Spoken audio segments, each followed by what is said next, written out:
성혜란 기자와 여랑야랑 시작합니다. 첫 번째 주제 보겠습니다. 김성훈 경호처 차장, 그때도 지금도 변함없는 뭐가 있을까요? 네, 과거나 지금이나 대통령 관저에는 바로 이게 있다고 합니다. 기관단총인데요. 이 대통령 체포 이전에 진입하는 공수처와 이 경찰을 저지하려고 총기를 이번에만 배치한 게 아니라는 겁니다. 관저에 배치한 게 아니라 그 총은 원래 평시에 배치돼 있는 총입니다.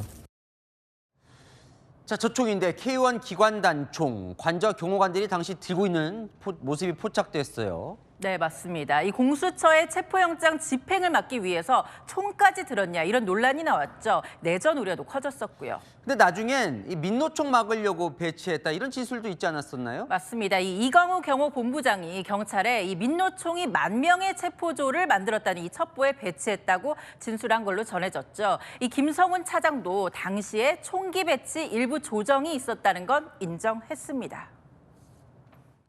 동일한 건물 내에서 위치만 조정된 겁니다. 경호관은 근무할 때 늘 총기를 휴대합니다. 어떠한 상황이 발생할지 모르는 그 돌발 상황에 대비하기 위한 거지.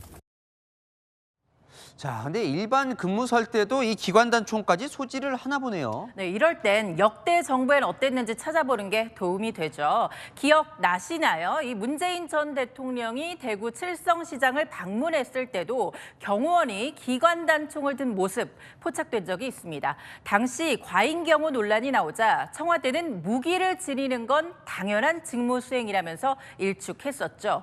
또 이명박 정부와 박근혜 정부 당시에도 경호를 위해서 기관단총을 사용한 사진이 공개된 적이 있습니다. 총 7명의 대통령을 경호했다는 김성훈 차장. 모든 상황에 대비하려면 관저에 근무할 때도 총기는 당연히 소지할 수밖에 없다고 설명했습니다.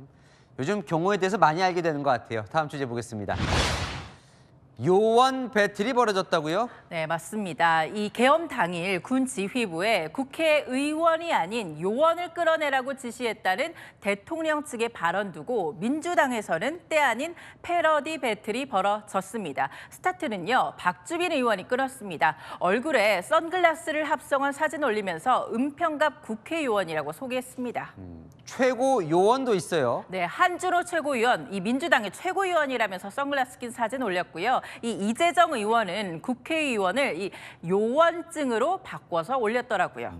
온라인에서도 패러디가 쏟아지더군요. 네, 누리꾼들이 이재명 대표가 올림픽 당시에 찍었던 사격 사진에 국회요원이라는 제목을 달았고요. 국회의사당을 국회요원당 역으로 합성한 사진과 또 요원용 금배지도 새로 등장했습니다.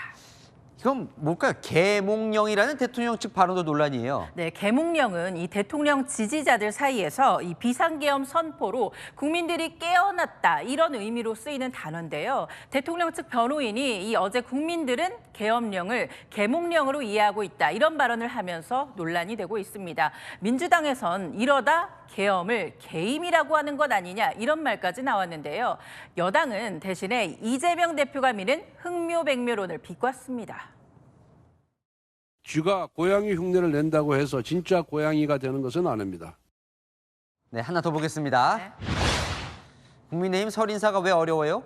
네, 설 연휴 때마다 하는 인사지만요. 올해는 유독 힘들었습니다. 시민들이 날선 반응을 보였기 때문인데요. 새해 복 많이 받으세요.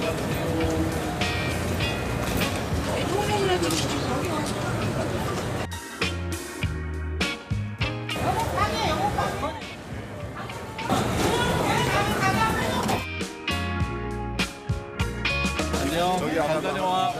친구 때문에 설명절이 편안하지 않아. 이 대통령을 지지하는 쪽도 안 하는 쪽 모두 지도부를 반기지 않네요. 네, 국민의힘 지도부 차라리 한 대 맞는 게 낫다 이런 프렘도 나왔습니다. 국회의원이야! 윤석열의 가신 주제에 어디 뻔뻔하게 얼굴을 디베이고 있어! 부끄러운 줄 안다고! 권성동! 한 대 맞으면 그렇지 뭐. 민노총 소속 노조원들이 국민의힘 해체하라면서 항의하자 이 김상훈 정책위의장이 혼잣말로 욕설하는 모습까지 포착되며 논란도 됐는데요. 결국 20분 만에 철수한 국민의힘, 이 설민심 잡고 제대로 설 자리 잘 찾을 수 있을까요? 네, 지금까지 열랑야랑이었습니다.